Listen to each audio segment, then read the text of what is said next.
Greetings, dear friends. I present to your attention the most common malfunctions and breakdowns that occur on the Volkswagen Jetta. Let's start with the weakest 1.6 engine, 85 and 105 HP. CFNA in the Jetta 6 line. Technically, this is the same CLRA Mexicans, with the exception of the material of the cylinder block, which means that both of them faced cold knocks.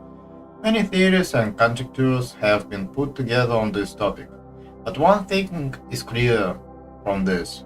Placing pistons with modernized ones solves the problem of knocking once and for all, which means that we will consider their incorrect design to be the only reason for what is happening. Is knocking so terrible which does not lead to anything else? This moment is especially interesting.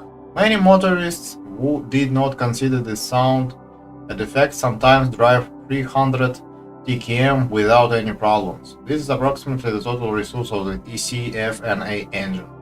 However, there are also a lot of those who have already encountered an oil burner and the subsequent capital at 100,000 kilometers. Here's how lucky. The main criterion for alarm is when the engine starts to knock and when it is warm. Therefore, when checking a used car before buying, it is advisable to listen to a warm engine. Almost everyone knocks on a cold one. Endoscopy of the cylinders for scoring will be more useful than ever. The rest of the weaknesses of CFNA or CLRA compared to those listed are mere trifles. As one on the younger Polo, the collector can crack for absolutely no reason, and replacing the pump every 70 to 80 TkM can be taken as a given, which in fact applies to all other Jetta engines. For a 1.6 chain 105 HP, you don't have to worry about the next 200 TkM.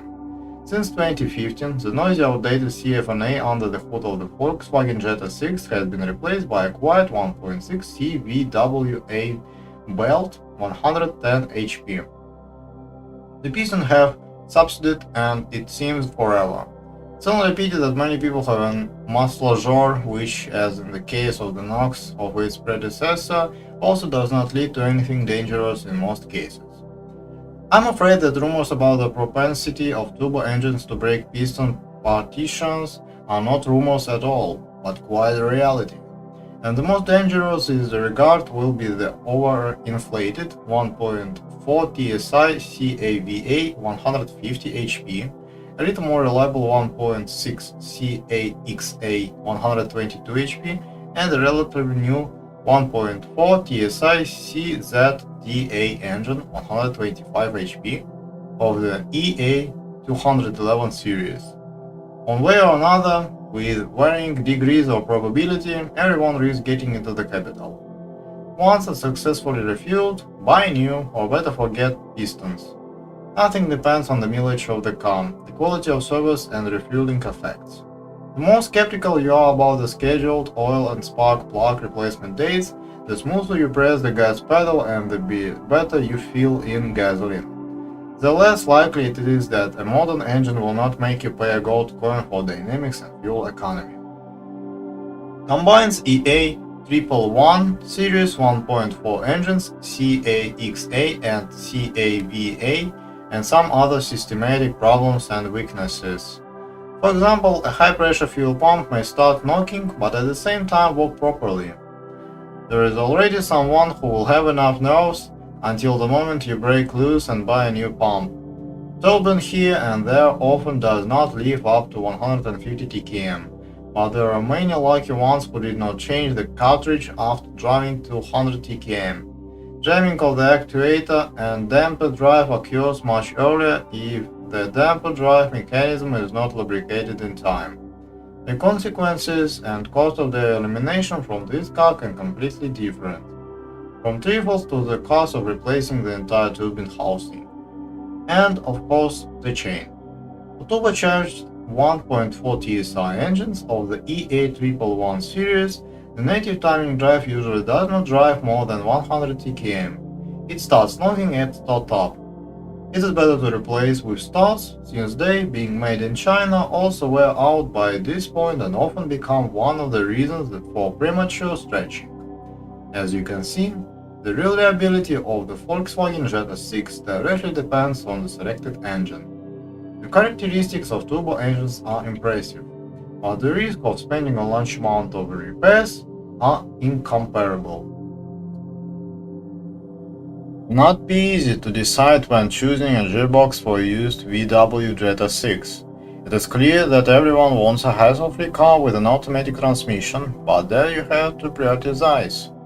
Either you take a reliable vegetable in the form of a 1.6 with a traditional AISIN09G automatic transmission, or you risk it to the fullest by buying a turbine on a robot. I think there is no need to talk much about the DSG-7 DQ200. By and large, the box has three main weaknesses: clutch, mechatronics, shift fox. Dual clutches, depending on the driving style and the frequency of adaptations, live from 50 to 130,000 kilometers. Mechatronics is more tenacious, but expensive and also requires calibration. Forks break much less often, but repairs also cost a pretty penny. If you like dynamic overclocking, are not going to update attachments. Do some adaptations there, and generally think that DSG is the same automatic as everyone else. Then robot will become a stable, expensive problem for you. Get a better reliable 6-speed automatic transmission.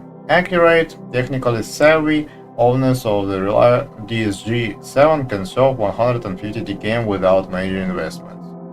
What can we say about the mechanical box? There are almost no problems with it, but it is worth keeping an eye on the drive seals, as they have a habit of snotty, especially in cold weather. It is better to treat a leak immediately until the gearbox has lost lubrication. Some owners note that the native clutch of the Vw Jetta 6 is rather weak.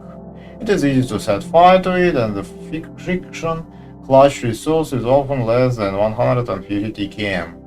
One way or another, this is not 60,000 rubles to replace clutches for DSG. The reliability of the chassis of the Volkswagen Jetta does not cause any special emotions. It is quite a standard representative of the Golf class. The weakest points in the chassis are the hub bearings, after the first 100,000 kilometers. Retire one by one, as scheduled, and it is better to change them for better substitutes, so as not to provoke such an unpleasant relapse. By 100,000 kilometers, stabilizer struts and silent blocks of the rear front levers are also suitable. Shock absorbers without knocks and leaks cope with the work for 150 TKM. With the rear suspension, not everything is clear. It's strange to see how second-hand Jetta 6 applicants race for multi-links. The fact is that Mexican-assembled cars with the 1.6 engine were equipped with elastic beams in the rear suspension, and our spoiled people believe that such design is ugly and, moreover, screwing into 90 degrees turns at 100 km an hour is not so confident like with the multi-link. They dismiss such options completely without thinking about the future. Up to 200,000 kilometers, the owner will not feel any difference in service, but then, when the rear silent blocks become unusable, the owners of the multi-link Jetta look at the beamers with envy. But there is nowhere to go, it needs to be repaired. Problems with the steering rack are rare, besides the unit is quite repairable, and in specialized services, the problem is fixed relatively inexpensively. There are no issues with the brakes at all. Neither jamming of calipers, nor squeaks, no premature wear of mechanisms of the Vw Jetta 6 occurs. Change brake pads every 40 to 50 TKM and brake disc twice as often. There are also few comments on the bodywork, especially after what has already been said about the weaknesses of the engines. The paintwork, like that of any relatively modern car, is not the most durable, but it's not even about scratches, which are inevitable in everyday use, but about chipping resistance, which has been haunting Volkswagen for decades. One pleases, bare metal does not rust either on the axe, or on the bottom, or on the thresholds. The rest is also nothing serious. Sometimes the door locks break, and the wiring harness can fray on the way to the trunk. If for no reason the windshield wipers failed, then know that moisture is to blame. You'll disassemble the drive motor, clean, lubricate, restore contacts, if necessary, assemble and drive on. This completes the information about the problems of the Volkswagen Jetta. If you know more or do not agree with what you heard, I'm waiting for you in the comments.